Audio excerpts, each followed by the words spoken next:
Good morning, First Congregational Church, and good morning, community of Langsburg, and everyone out on the internet. It's good to see you on this Sunday morning. Welcome to our online service. My name is Dr. Tom, and I am the pastor here of this church.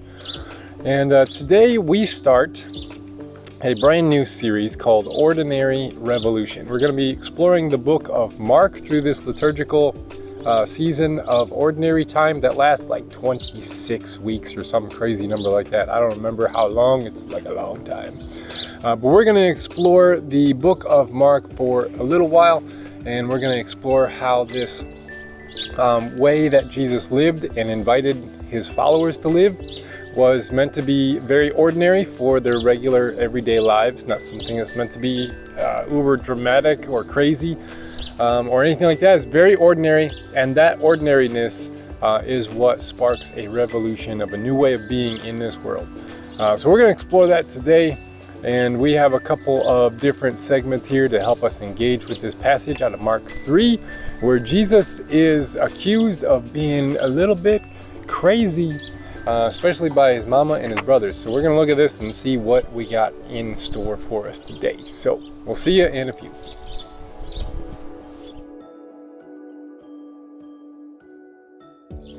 Today's reading is a retelling of Psalm 130 by Malcolm Guite.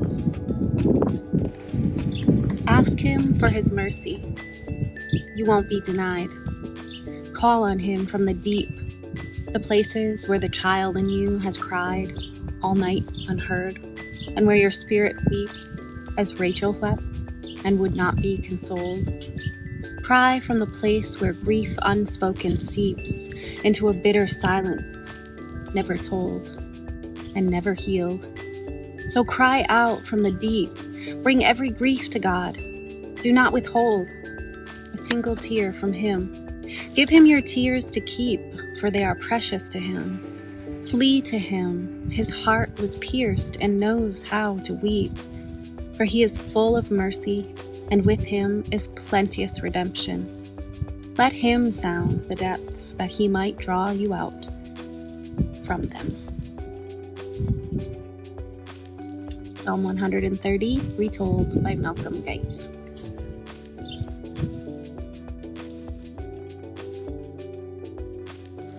So when I was a teenager and fresh into this Christian faith with a lot of zeal and excitement, and just really excited to be a part of a youth ministry that was including me and welcoming me and finding friends and community and life, I really wanted to fit in.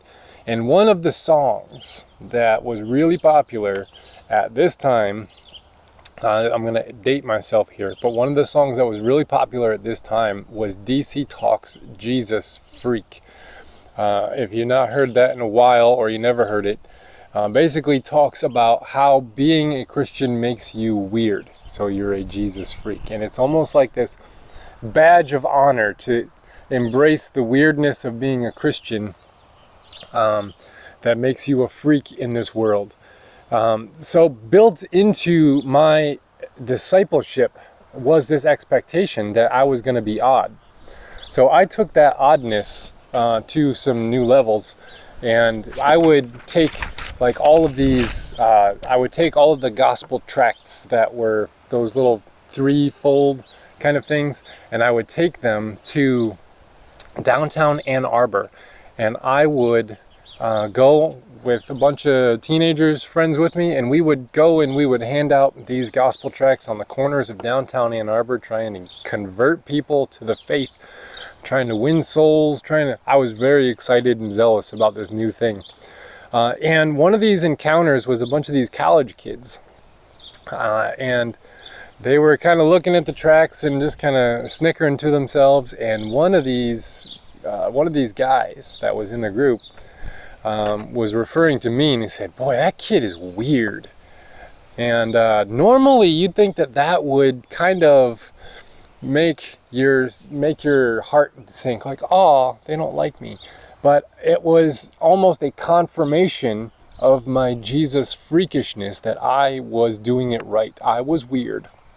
That people didn't think that I was regular, that I was the Jesus freak. So it was my badge of honor. When he said that, I was like, yes, I'm doing it correctly. And part of my Jesus freakishness was that I only listened to media that came from the Christian subculture of the time. I thought that I had to disbelieve evolutionary science and embrace like this creationism apologetics.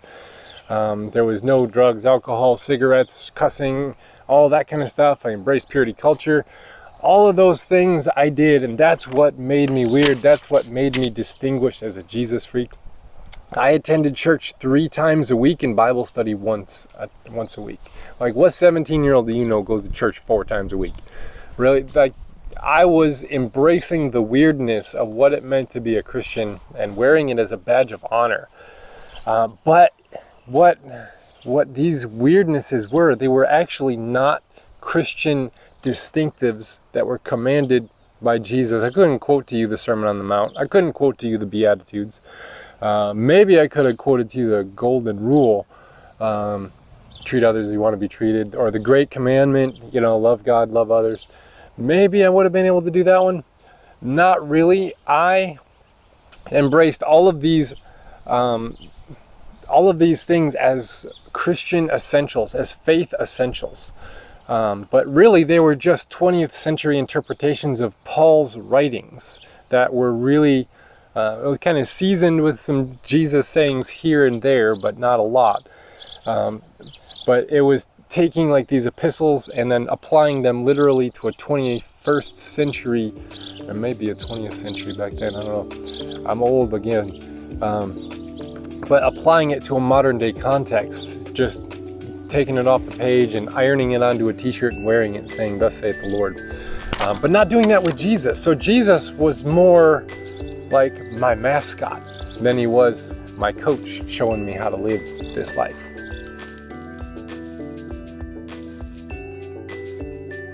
So it's just weird that makes you stand out in an oddball way, that makes you irrelevant to the culture around you. And then there's a different kind of weird that is more ordinary, that actually lends authority to the way that you're living and what you're saying with your life. There was a man who really kind of exemplified this really well. One of the best examples I can think of. His name was Giovanni. And Giovanni was the son of a wealthy silk merchant. And his dad was like filthy rich. He dealt with these fine silks from France and sold them at high prices to the highest people of the culture.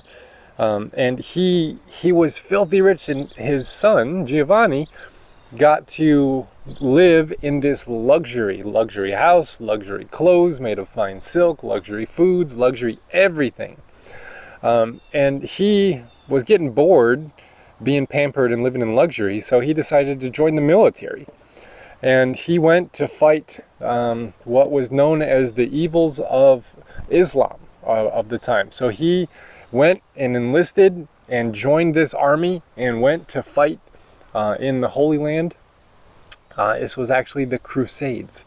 Now, when he went away to fight, he was actually taken as a prisoner of war, and he was held prisoner for like a year and a half, and he got really sick in prison and really started to rethink his life while he was in prison. Just, what am I doing? What am I here for? What's true? What's right?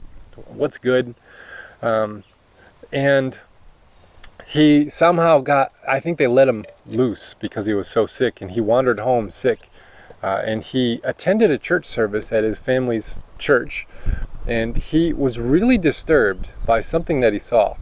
And he saw all of the wealthy, influential people of the community sitting all down front at this church, and then all of the poor people of no influence, of little resources, they were all crowding the back, and there was no seats for them. And he was really disturbed by this image in his church. So he started to wander and to spend time by himself out in the woods and out in the fields.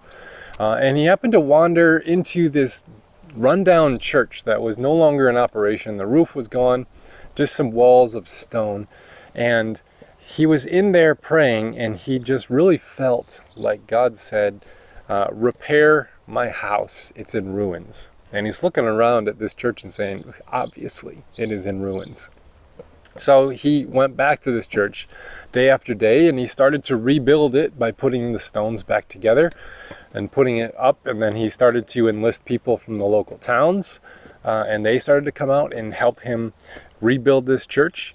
And he was rebuilding this church. And one day he's walking and with his dad, doing some business in the city for his wealthy silk merchant dad. And he noticed a beggar on the side of the road, and he started to give away his father's things, these like really luxurious silk cloths, to this beggar to, earn some money and trade them in and sell them and everything. And his dad found out and just flipped out on him, lost his temper, was yelling at him, beat him up, like physically beat him up.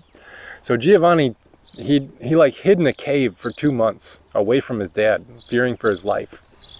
And then came back to town to get some supplies, and his dad saw him. And he seized him by his coat, and he drug him to the courts. And he said, I'm demanding restitution. My son sold all this stuff. I lost all this money. So what Giovanni did was he says, you know what? I am renouncing everything. I'm renouncing my dad's name. I'm renouncing the titles that come with it. I'm renouncing the wealth I would inherit, the business. I'm even renouncing my name. And he got rid of his name, Giovanni. And he says, you're no longer my dad, and I'm no longer your son. We have nothing to do with each other.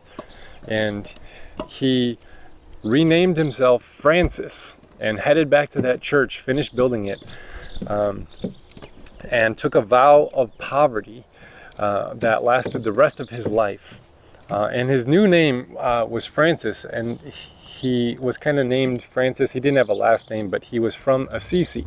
So he became known as Francis of Assisi.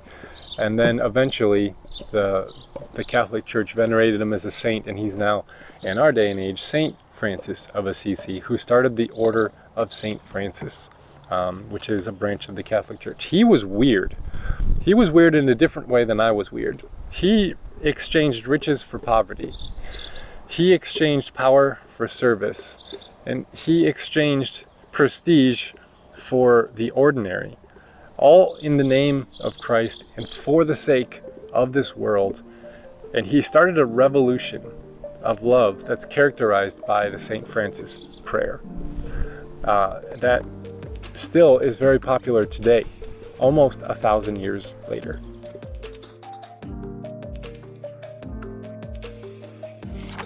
So here in Mark 3, we have Jesus accused of being weird. Well, even beyond weird, he's accused of being crazy. In verse 20 through 22, there are 3 groups that come to Jesus. There are the crowds that gather to hear him, and his popularity is spreading.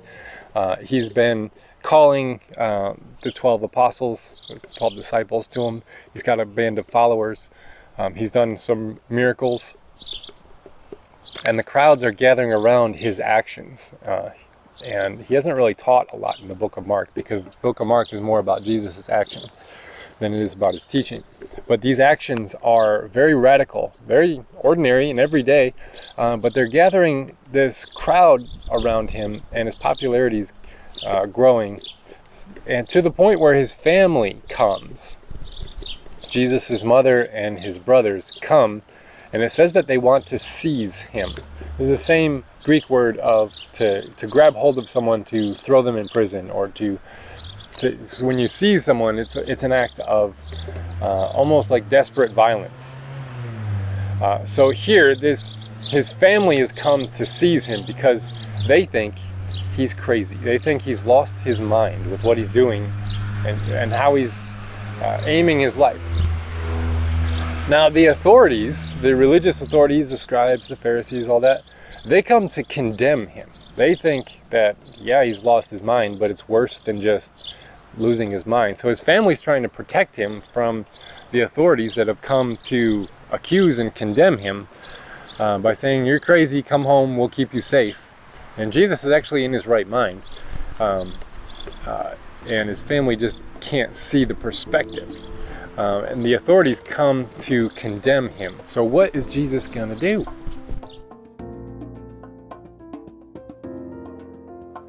Now these authorities have gone to the extent of saying, "You're doing the work of the evil one." Their name for the evil one was Beelzebub. And there's a lot of history behind that name that we don't really have time for today. But it's an Old Testament name. It means Lord of the Flies, evil one, a lot of different things that it represented. But Jesus actually he says a kingdom divided against itself can't stand, and a house divided against itself can't stand, and Satan, the evil one, divided against himself can't stand. So he uses three things. Three I can't stand it's almost. He can't stand it. Three non-standings: kingdom, house, and the evil one here. It's almost like this complete realm. You have the family, you have the nation, and you have the religion. And if it becomes divided against itself, it can't stand. So here he's talking about a complete division. So Jesus here in verse 27 through 30 talks about a sin that can't be forgiven, which is quite interesting. I've always wondered what this could mean, and I don't necessarily have the right understanding about it, but I had some reflective thoughts today that helped me process it a little bit more. Basically, to call the action of God demonic, like the Pharisees are doing with Jesus, all of the actions of God, all that you're doing is from the evil one. To do that is to be blind, to not be able to see what God is doing, what God is up to in this world.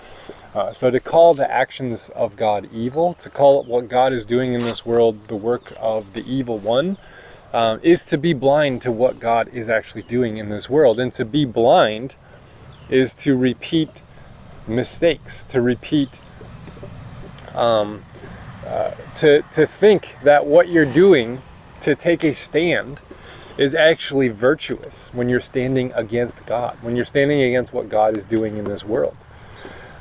So to be blind to what God is doing and to think it's a virtue is this, to get caught in a repetitive cycle of self-righteousness that thinks that you are right and everyone else is wrong, or that your stance is correct and everyone else is incorrect.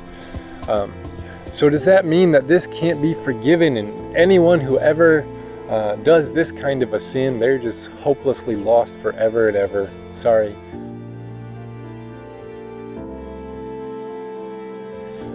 That's not what Jesus is talking about here. He talks about it being an eternal sin. The word eternal, we think of like eternal life, afterlife. We're thinking heaven, hell, and that's not where the word eternal goes here. The word eternal here is perpetual. So if you tapped into the ground and this stream came up and started bubbling up and you saw it was a spring, they would call that perpetual water or eternal water, because it just keeps coming and keeps coming and keeps coming. So it's a perpetual water that keeps coming out of the earth, and it seems to have no end. That's the word eternal, is the word perpetual. It doesn't stop. So this sin, to see what God is up to in the world and call it evil, is the perpetual sin of humanity. This is what we do. And this is the one that is the hardest to eradicate from humanity, because we're the ones who venerate it and call it virtuous and think that it is God. It's a trap that blinds you and binds you. So when you get caught in this perpetual sin of calling what God is up to in the world evil, it's the perpetual sin of humanity that just, we can't seem to get rid of this one. We can't seem to get forgiven as a humanity group. We're thinking individuals, you committed the unforgiven sin, then you're screwed. You're nothing we can do for you now, sorry. But this is more of a communal practice, the way humans in general operate. Individualism, like the way that we think of it, doesn't exist until 1700 years later. So to take it into an individualistic reading is not the way that it's supposed to be. Here, we're supposed to read it. This is the communal thing. And the people of God through the Old Testament, the Hebrew people, are guilty of this. They will be guilty of this and crucify Jesus in the name of God. They will crucify God in the name of holiness, because God wasn't holy enough. They will call God a blasphemer and crucify Christ on the cross because God refused to become the mascot for their religious project. And God came down and said, I'm here to unite all of humanity back to God. And that's what Christ's mission was all about, was uniting humanity back to God. So this perpetual sin of eternal sin, it's the sin that humanity keeps embracing, to make our religion into a self-righteous endeavor and label God on it and say, God has blessed this, and then use it as violence against other people. Use it as a tool of manipulation against other people. Use it as a way to cut other people in or out, and then sets us up as gods and God as our mascot. And that's the unforgivable sin, because we're blind to it. We're blind to we're doing it. We don't understand we're doing it, and we think we're right the whole time.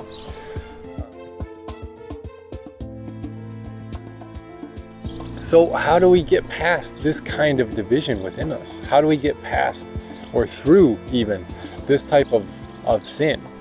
Well, it takes a great division. It takes that dividing line between kingdom, house, and Satan goes through our own heart, goes through our own soul, goes through our own life. And it's usually not until we encounter a great suffering or a great love or a mixture of the two that we can finally wake up to our need for God, our poverty of spirit, as Matthew will call it.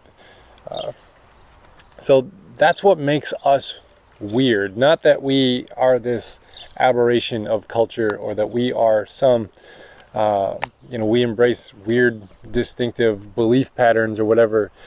The kind of weird that Jesus is talking about here is the right kind of weird, the kind of weird that St. Francis embraced.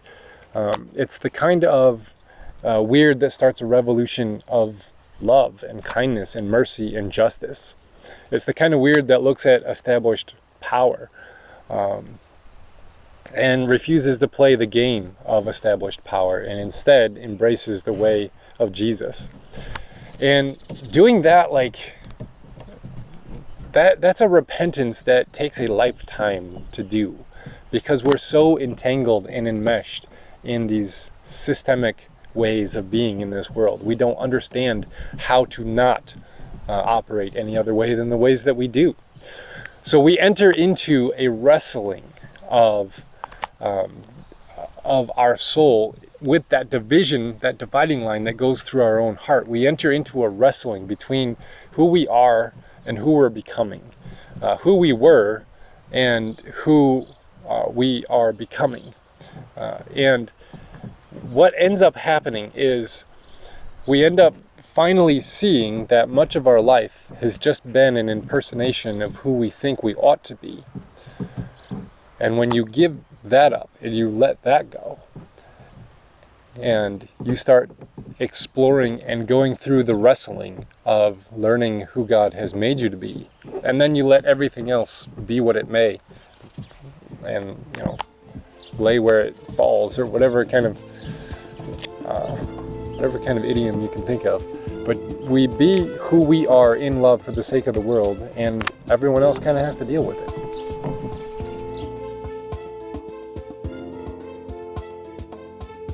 Part 4. So this wrestling is a wrestling against fear. It's that fearful urge within us to reject love, to reject the way of Jesus, and to just embrace the popular culture's way of being in this world, way of understanding, way of, whether it's left or whether it's right, whether it's religious, whether it's irreligious. If it's just a role that we're expected to play, it has nothing to do with our identity of who we are, and we embrace it out of fear, we have to wrestle our way out of that. We have to wrestle our way out of the pursuit of power and possessions and prestige. That's the standard operating procedure of the world. It always has been, always will be. And to call that God, to call that religion, to call that holy is the great unforgivable sin of all humanity of all time. It's the one that we got to wrestle our way out of, to embrace who we are and who God has made us to be. And the way of Jesus calls us into a weirdness that wrestles with this default scenario of embracing power, possessions, prestige. And Christians do that, but then we just put a Christian face on it, or we baptize it, or we just wrap around and say the ends justifies the means. And none of that is true. The way of Jesus calls us into being weird, calls us into a different way of being in this world. It's quite ordinary because it's just who we are. But it's also quite loving, quite redemptive, quite merciful, quite justice-oriented. The way of love grants us an authority with the crowd. Everyone's going to say, wow, this guy's really got something to say, or this gal has some inner authority to them. It gets us deeply in tune with our own authenticity, our identity, which is our holiness. Our holiness is not merely to stop sinning or to be uber religious or whatever. Our holiness is to embrace who God has made us to be and to work out that salvation in fear and trembling with God. So it's not merely wearing a mask, a religious mask, and impersonating who we think we ought to be, or who we think our family thinks we ought to be, or who we think our religious organization thinks we need to be, or job, or career, or friends, or anybody, but embracing who God has made you to be and letting that define the direction of your life and where you land and what you do. That's the ordinary revolution that God is starting here. And it makes you really weird because you're embracing who you are, and not many people do that. It's not blindly following just the tenets that society has laid out. Of, hey, embrace this polarization over that polarization and make it your religious quest to change the world with this polarity to the other polarity. That's never going to win. That is always going to fail. So this revolution that Jesus has started is to embrace the ordinary you that God already embraces, that God already loves, and to love others with that same love that God is loving you with, and to see this ordinary revolution happen all around you.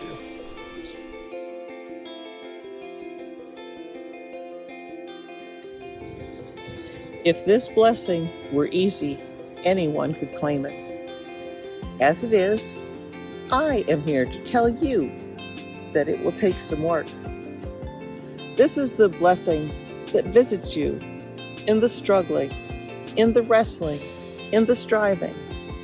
This is the blessing that comes after you have left everything behind, after you have stepped out, after you have crossed into that realm beyond every landmark you have known. This is the blessing that takes all night to find. It's not that this blessing is so difficult, as if it were not filled with grace or with the love that lives in every line. It's simply that it requires you to want it, to ask for it, to place yourself in its path.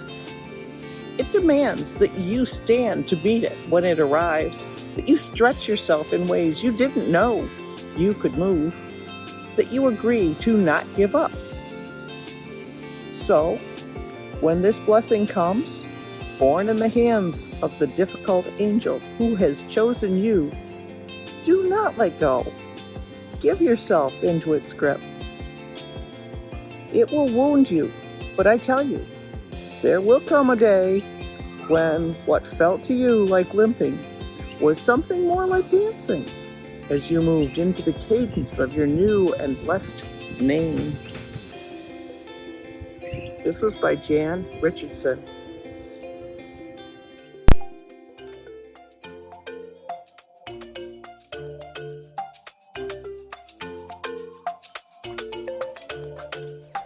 Thank you for joining me in my backyard on this little bit breezy but very bright and sunny day. My dog's been chewing on something underneath the table here. Eleanor? Yeah. I hope my bald head did not blind you too much today, but thanks for joining us, and I hope you join us for next week. Week number 2 of Ordinary Revolution. We're going to look at another portion of the Gospel of Mark. And yeah, if this has been Eleanor? Sorry. If this has been helpful for you and you want to partner with us in a financial capacity, down here is the link. Put that into your little Google bar up there. You can do a one-time or a recurring. We would appreciate any support you would send our way as we seek to become a community of hope, help, and healing for our community. We're going to be weird, but in the right way. We're going to try at least, do the best that we can. So we'll see you next week. Have an awesome, awesome week.